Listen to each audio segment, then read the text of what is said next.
हाय दोस्तों, मैं अंशुल। और आज हम बात करने वाले हैं प्लास्टिक वेस्ट मैनेजमेंट की लाइफ साइकिल के बारे में। साथ ही साथ बाद में इसे समझेंगे ईपीआर के कंसर्न के हिसाब से। तो प्लास्टिक वेस्ट का सोर्स पेट्रोलियम पदार्थ होते हैं, जिस बाद में पॉलीविनाइल से आपका उसके बाद यहाँ से इसकी जर्नी स्टार्ट होती है। और जैसे मैन्युफैक्चरर खरीदता है तो मैन्युफैक्चरर उससे पैकेजिंग मटेरियल तैयार करता है, प्रोडक्ट बनाता है।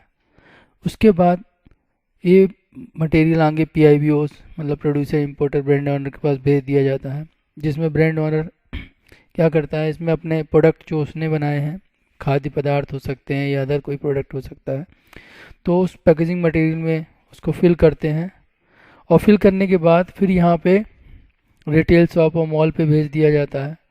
मॉल से क्या होता है, आगे कंज्यूमर के पास जाता है। कंज्यूमर उस प्रोडक्ट को यूज करता है और प्लास्टिक को फर्दर फील्ड में फेंक देता है या अलग कर देता है।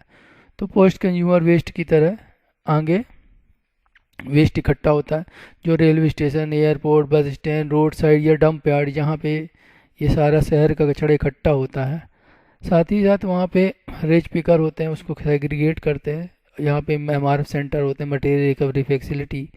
और एग्रीगेटर मतलब बड़े बड़े कबाड़ी होते हैं, वो इकट्ठे करते हैं, घरों से ले जाते हैं तौल के। उसके बाद यहाँ पर प्रोड्यूसर रिस्पॉन्सिबिलिटी ऑर्गेनाइजेशन होते हैं जो इसको कलेक्ट करते हैं। तो जो नॉन रिसाइकलेबल प्लास्टिक वेस्ट होता है उसको waste to energy, waste to oil और सीमेंट इंडस्ट्रीज़ में भेज दिया जाता है इंसर्शन के लिए, डिस्पोजल के लिए। और जो रिसाइकलेबल होता है उसे कलेक्शन सेंटर में ले आया जाता है। और पीआईबीओ के पास से भी कुछ प्री कंज्यूमर वेस्ट निकलता है। प्री कंज्यूमर वेस्ट वो कहलाता है जैसे पैकेजिंग के टाइम पे कोई पॉलीथीन फट गई या रिफिलिंग करते समय बॉटल ख़राब निकली, तो वो प्री कंज्यूमर इन हाउस में जो प्रोडक्शन के दौरान मतलब पैकेजिंग के दौरान इन हाउस जो मटेरियल ख़राब हो जाता है प्लास्टिक का, तो उसे प्री कंज्यूमर वेस्ट कहते हैं। वो इकट्ठा करके पीआईबीओ मतलब वो उसे फर्दर रिसाइकलर के पास भेज देते हैं डायरेक्ट, तो एक वो भी डायरेक्ट आ जाता है। तो एक कलेक्शन सेंटर में आता है, यहाँ पे पीआरओ के माध्यम से आता है, यहाँ पीआईबीओ के माध्यम से। पीआरओ मतलब प्रोड्यूसर रिस्पॉन्सिबिलिटी ऑर्गेनाइजेशन वगैरह होते हैं।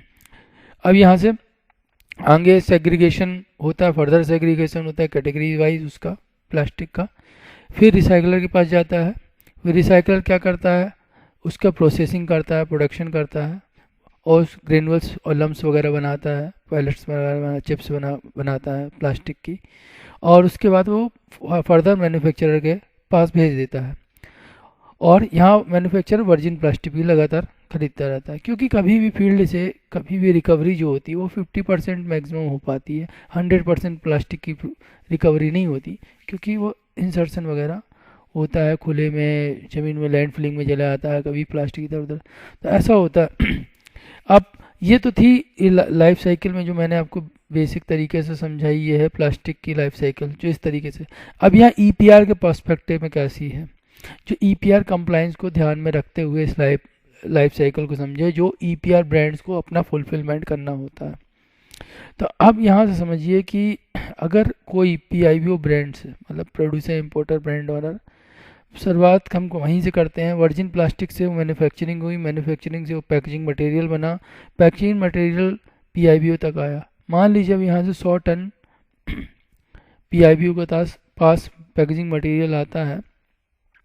अब पैकेजिंग मटेरियल में प्रोडक्ट फिल करता है ब्रांड ओनर, और ब्रांड ओनर उसको मार्केट में रिटेल शॉप और मॉल में उतारता है।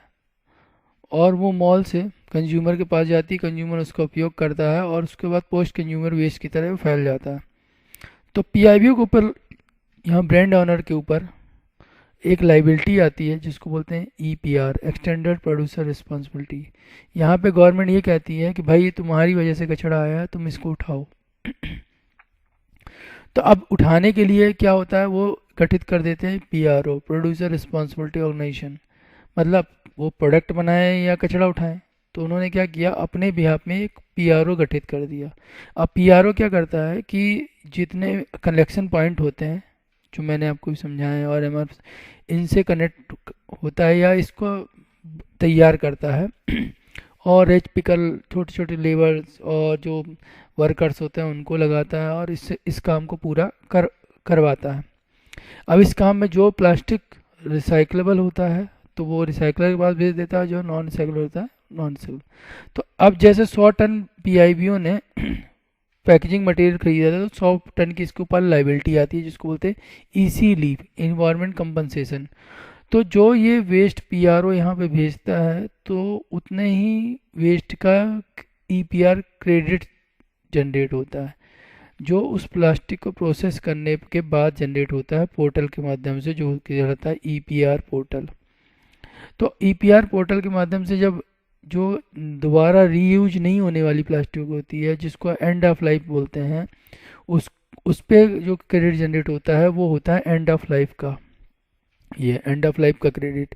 और और जो रिसाइकलेबल होती है प्लास्टिक, उसका जो क्रेडिट जनरेट होता है वो होता है recycle EPR credit, recyclable EPR credit.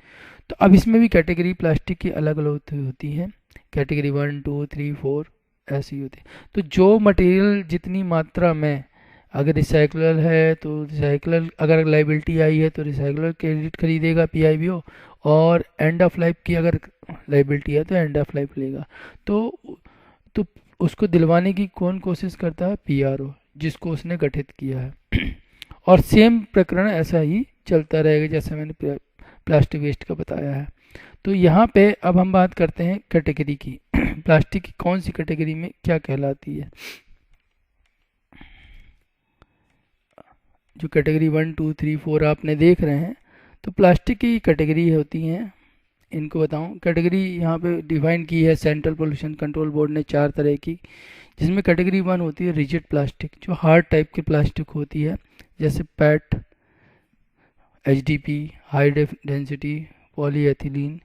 इसके बाद कैटेगरी 2 फ्लेक्सिबल प्लास्टिक, जो लचीली प्लास्टिक होती है। इसमें भी इतने प्रकार हैं, जैसे LDP, low density polyethylene, PP, PS, PVC और बीओपीपी।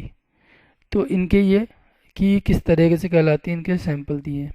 इसी तरह cat 3 multi layer plastic, MLP, जैसे कुरकुरे वगैरह के पैकेट होते हैं, नमकीन के पैकेट वगैरह होते हैं, जिनमें एक लेयर तो पन्नी की होती है लेकिन दूसरी लेयर मेटल या किसी अदर मटेरियल की होती है। टेट्रा बेवरेज कार्टून, जैसे आपने देखा टेट्रा पैक दूध के पैकेट वगैरह आते हैं, जिसमें एक लेयर बाहर की तरफ पन्नी की होती है, फिर गत्ते की होती है, फिर अंदर एक मेटल की होती है, एल्युमिनियम फॉयल होती है। अब यहाँ चौथी जो प्लास्टिक की कैटेगरी होती है कंपोजिटेबल होती है, जो बायोडिग्रेडेबल होती है। जैसे आपने देखा होगा मॉल वगैरह से आप लेते हैं लूज में शुगर वगैरह, तो वो आपको ऐसी पन्नियाँ देते हैं जो कि कुछ समय के बाद अपने आप डिसॉल्व हो जाती हैं, या फिर अगर आप उसको पानी में भी डाल देंगे कुछ दिन बाद वो डिसॉल्व हो जाएगी, या फिर अगर लैंड फिलिंग में भी जाएगी तो वो कुछ दिन बाद डिसॉल्व हो जाती है वो। लेकिन इसको भी रिसाइकलेबल करवाना पड़ता है, इसका भी एक प्रोसेस होता है। तो ये 4 तरीके की कैटेगरी होती है प्लास्टिक को, जिसको सीपीसीबी के द्वारा डिफाइन किया गया है। और इसी के अंतर्गत अब ये आप देखें तो आपकी लाइबिलिटी आती है। मैं यहाँ दिखाऊँ आपको, ये इस चार्ट को वापस से ओपन करता हूँ। इसी हिसाब से आपके ऊपर लाइबिलिटी आती है।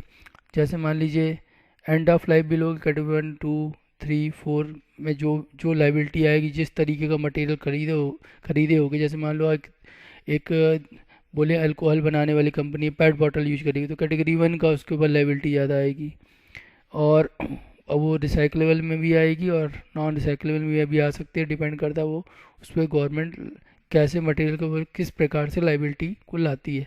इन्वायरमेंट कंपनसेशन के माध्यम से वो दिखाई देता है कि जिस प्रोडक्ट के ऊपर लाइबिलिटी आती है उसके सामने लिखा होता है एनवायरनमेंट कंपनसेशन, और टाइप भी लिखा होता है कि रिसाइकलेबल है उस पर क्रेडिट की लाइबिलिटी की एंड ऑफ लाइफ की है, ये शो होता है।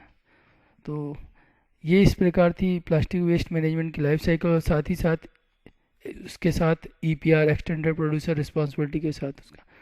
तो अगर हम यहाँ पे कंसल्टेंसी सर्विस भी प्रोवाइड करते हैं ईपीआर की, तो आप चाहें तो हमारी सर्विस का उपयोग कर सकते हैं, लाभ ले सकते हैं। हमसे कंसल्ट कर सकते हैं, जो कि हमारा एड्रेस, ईमेल एड्रेस दिया हुआ है, मोबाइल नंबर भी दिया हुआ है। मेरा नाम अंशु चरसिया है। मिलते हैं नेक्स्ट वीडियो में।